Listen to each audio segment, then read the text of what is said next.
আজ আমরা দশম শ্রেণীর চলতড়িৎ চ্যাপ্টারের তড়িৎ চুম্বকীয় আবেশ এই বিষয়টি আলোচনা করব। কোনো বদ্ধ কুণ্ডলীর মধ্য দিয়ে অতিক্রান্ত চৌম্বক বলরেখার সংখ্যা বা চৌম্বক প্রবাহের পরিবর্তন ঘটলে ওই কুণ্ডলীতে একটি ক্ষণস্থায়ী তড়িৎ প্রবাহের সৃষ্টি হয়। যতক্ষণ পর্যন্ত বলরেখার সংখ্যার পরিবর্তন হয় ততক্ষণ পর্যন্ত তড়িৎ প্রবাহ চলতে থাকে। এই ঘটনাটিকে বলা হয় তড়িৎ চুম্বকীয় আবেশ। এক্ষেত্রে তড়িৎ প্রবাহের জন্য দায়ী হলো তড়িৎচালক বল। এই তড়িৎচালক বলকে বলা হয় আবিষ্ট তড়িৎচালক বল বা আবেশিত ইএমএফ। এবং এইভাবে যে তড়িৎ প্রবাহের সৃষ্টি হয় সেই তড়িৎ প্রবাহকে বলা হয় আবিষ্ট তড়িৎ প্রবাহ বা আবেশিত তড়িৎ। এখন আমরা পড়ব তড়িৎ চুম্বকীয় আবেশ সংক্রান্ত ফ্যারাডের সূত্রাবলী। ফ্যারাডের এই বিষয়ে দুটি সূত্র রয়েছে। ফ্যারাডের প্রথম সূত্রানুযায়ী কোনো বদ্ধ কুণ্ডলীর সঙ্গে জড়িত চৌম্বক প্রবাহের পরিবর্তন হলে ওই বর্তনীতে একটি তড়িৎচালক বল আবিষ্ট হয়। এই পরিবর্তন যতক্ষণ স্থায়ী হয় আবিষ্ট তড়িৎচালক বলের অস্তিত্বও ততক্ষণ বজায় থাকে। আর দ্বিতীয় সূত্র বলছে আবিষ্ট তড়িৎচালক বলের মান বর্তনীর সঙ্গে জড়িত চৌম্বক প্রবাহের পরিবর্তনের হারের সাথে সমানুপাতিক। এখন ধরা যাক যে কোনো বর্তনীর সাথে জড়িত চৌম্বক প্রবাহ প্রথমেই ছিল φ1, টি সময় পরে φ1 থেকে পরিবর্তিত হয়ে হলো φ2। সুতরাং টি সময়ে পরিবর্তন কত? φ2 - φ1, অর্থাৎ চৌম্বক প্রবাহ পরিবর্তনের হার সমান φ2 - φ1/t। ফ্যারাডের দ্বিতীয় সূত্রানুযায়ী আবিষ্ট তড়িৎচালক বলের মানকে যদি আমরা এপসাইলন দিয়ে লিখি তাহলে মডিউলাস অফ এপসাইলন অর্থাৎ শুধুমাত্র আবিষ্ট তড়িৎচালক বলের মান সমানুপাতিক হবে এই φ2 - φ1/t এর সাথে, অর্থাৎ modulus of epsilon proportional to φ2 - φ1/t। এখন যদি আমরা মনে করি যে ডেল্টা টি সময়ে চৌম্বক প্রবাহের পরিবর্তন ডেল্টা ফাই, তাহলে আমরা এটাকে লিখতে পারি মডিউলাস অফ এপসাইলন সমান ডেল্টা ফাই/ডেল্টা টি। এন সংখ্যক পাক বিশিষ্ট কুণ্ডলীর ক্ষেত্রে এর মানটা হবে modulus of epsilon equals to N delta phi delta T. পরবর্তী আমরা যেটা জানব সেটা হচ্ছে লেঞ্জের সূত্র।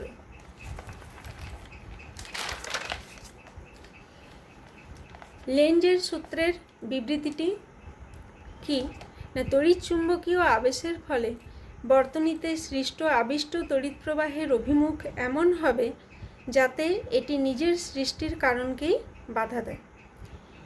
এই বিবৃতিটিকে অন্তর্ভুক্ত করলে ফ্যারাডের দ্বিতীয় সূত্রের রাশিমালা থেকে পাই epsilon equals to minus delta phi delta T. এক্ষেত্রে মাইনাস চিহ্নটি আবিষ্ট তড়িৎচালক বলের অভিমুখ নির্দেশ করে। প্রকৃতপক্ষে আবিষ্ট তড়িৎচালক বলের অভিমুখ নির্দিষ্ট নয়, এটি তড়িৎচালক বল সৃষ্টির কারণ দ্বারা নির্ধারিত হয়। শক্তির নিত্যতা সূত্র হিসেবে লেঞ্জের সূত্র।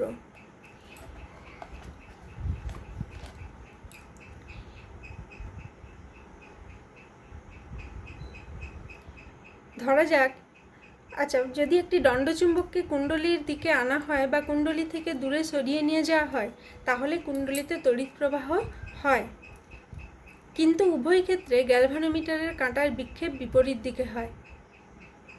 অর্থাৎ যদি দণ্ডচুম্বকটিকে কুণ্ডলীর দিকে সরিয়ে আনার সময় বিক্ষেপ ডান দিকে হয়, তাহলে যখন কুণ্ডলী থেকে চুম্বকটিকে দূরে সরিয়ে নিয়ে যাওয়া হবে তখন বিক্ষেপ তার উল্টো দিকে হবে, অর্থাৎ বাম দিকে হবে। তাহলে বোঝা যায় যে আবিষ্ট তড়িৎ প্রবাহ একটি নির্দিষ্ট নিয়ম মেনে নির্দিষ্ট অভিমুখেই হয়। চিত্র নাম্বার এতে একটি কুণ্ডলীর সম্মুখে একটা দণ্ডচুম্বকের এন মেরু আছে। এন মেরুটিকে ওই কুণ্ডলীর দিকে নিয়ে যাওয়া হচ্ছে। ধরা যাক দণ্ডচুম্বকের এন মেরুকে যখন কুণ্ডলীর কেন্দ্রের দিকে আনা হচ্ছে, তখন এর মধ্যে যে আবিষ্ট তড়িৎ প্রবাহ হয় তার অভিমুখ হলো দক্ষিণাবর্তী, অর্থাৎ ঘড়ির কাঁটার দিকে। সুতরাং সেক্ষেত্রে সম্মুখ প্রান্তে, এই কুণ্ডলীর সম্মুখ প্রান্তে যে মেরু তৈরি হবে সেটা হবে এস মেরু। এখন সমমেরু পরস্পরকে, চুম্বকের ক্ষেত্রে সমমেরু পরস্পরকে বিকর্ষণ করে, বিষমমেরু আকর্ষণ করে। তাহলে এই এস মেরু এন মেরুকে আকর্ষণ করবে এবং সেই আকর্ষণ বলের প্রভাবে এই দণ্ডচুম্বকটি ত্বরণসহ কুণ্ডলীর দিকে অগ্রসর হবে। তাহলে এক্ষেত্রে যেটা ঘটছে সেটা হচ্ছে বাহ্যিক কোনো কারণ ছাড়াই দণ্ডচুম্বকটি গতিশক্তি লাভ করছে এবং সেই গতিশক্তি কুণ্ডলীতে আবিষ্ট তড়িৎ প্রবাহের মানের বৃদ্ধিও ঘটাচ্ছে, যা শক্তির সংরক্ষণ নীতির অনুযায়ী অসম্ভব। সুতরাং চিত্র নাম্বার এতে যেটা দেখলাম সেটা সম্ভব নয়। তাহলে দণ্ডচুম্বকের এন মেরু যখন কুণ্ডলীর কেন্দ্রের দিকে অগ্রসর হবে তখন নিশ্চয়ই কুণ্ডলীতে তড়িৎ প্রবাহ হবে বামাবর্তী, যেটা এই চিত্র নাম্বার বিতে দেখানো হচ্ছে। ফলে কুণ্ডলীর সম্মুখ মেরুতে তখন এই জায়গায় তৈরি হবে এন মেরু।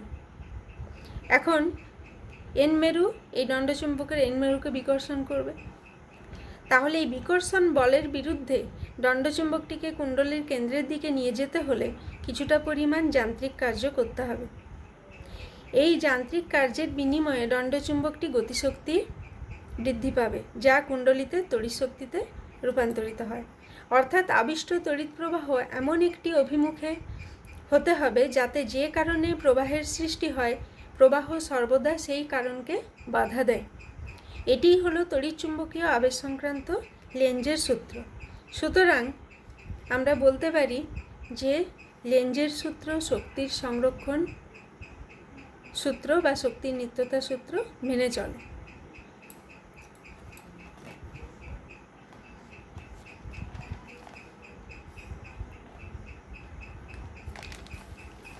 এরপর আমরা আসব তড়িৎ প্রবাহ কয় প্রকার এবং কী কী। তড়িৎ প্রবাহ দুই প্রকার, একমুখী প্রবাহ বা সমপ্রবাহ এবং পরিবর্তী প্রবাহ। একমুখী প্রবাহ বা সমপ্রবাহকে ডাইরেক্ট কারেন্ট বা ডিসি বলা হয়, আর পরিবর্তী প্রবাহকে অল্টারনেটিং কারেন্ট বা এসি বলা হয়। একমুখী বা সমপ্রবাহ কাকে বলে? সময়ের সঙ্গে সঙ্গে যে তড়িৎ প্রবাহের মান বা অভিমুখের পরিবর্তন হয় না তাকে সমপ্রবাহ বলে। যেমন ব্যাটারিতে যে তড়িৎ উৎপন্ন হয়। এক্ষেত্রে আমরা লেখচিত্রের সাহায্যে দেখতে পাচ্ছি সমপ্রবাহ তড়িতের ক্ষেত্রে যে প্রবাহ মাত্রা সময়ের সঙ্গে সঙ্গে অপরিবর্তিত থাকে। পরিবর্তী প্রবাহ কাকে বলে? যে তড়িৎ প্রবাহ নির্দিষ্ট সময় অন্তর অভিমুখ পরিবর্তন করে এবং সময়ের সঙ্গে যার মান পর্যায়বৃত্ত আকারে পরিবর্তিত হয় তাকে পরিবর্তী প্রবাহ বলে। যেমন এসি জেনারেটর সর্বদা পরিবর্তী প্রবাহই সৃষ্টি করে। এখানে দেখা যাচ্ছে লেখচিত্রের সাহায্যে যে সময়ের সাথে প্রবাহ মাত্রার লেখচিত্রে আমরা দেখতে পাচ্ছি যে প্রবাহ মাত্রার অভিমুখ একটা নির্দিষ্ট সময় অন্তর বদলাচ্ছে এবং পর্যাবৃত্ত আকারে বদলাচ্ছে। 220 ভোল্ট 50 হার্জ এসি বলতে কি বোঝো? এটার মানে হলো একটি পরিবর্তী সরবরাহ এমন যার তড়িৎচালক বলের মান 220 ভোল্ট এবং কম্পাঙ্কের মান 50 হার্জ। এক্ষেত্রে আরেকটা বিষয় আলোচনা করছি আমরা যে ডিসি অপেক্ষা এসি ব্যবহারের সুবিধা কী কী। প্রথমত এসি উৎপাদন যে খরচা, এসি উৎপন্ন করার খরচ ডিসির তুলনায় অনেক কম এবং এসি বন্টনের সময় এর অপচয় কম, অর্থাৎ যে ট্রান্সমিশন লস সেটা কিন্তু এসির ক্ষেত্রে অনেক কম। দ্বিতীয়ত, ট্রান্সফর্মার ব্যবহার করে এসি বিভবের মান প্রয়োজন মতো বাড়ানো বা কমানো যায়, ফলে প্রয়োজন মতো বিভবের আমরা চাহিদা পূরণ করতে পারবো এসি ব্যবহারের মাধ্যমে। তৃতীয়ত, উচ্চ কম্পাঙ্ক বিশিষ্ট এসি বহু দূরে সরবরাহ করা সম্ভব। আবার উচ্চমানের বিভবও কেবলমাত্র এসি বা অল্টারনেটিং কারেন্ট দ্বারাই পাওয়া সম্ভব। এসি বা অল্টারনেটিং কারেন্টকে সহজেই ডিসিতে রূপান্তরিত করা সম্ভব, কিন্তু ডিসিকে এসিতে রূপান্তরিত করা সম্ভব না। এই সব সুবিধাগুলি থাকার জন্য ডিসি অপেক্ষা এসির ব্যবহার বহুল প্রচলিত।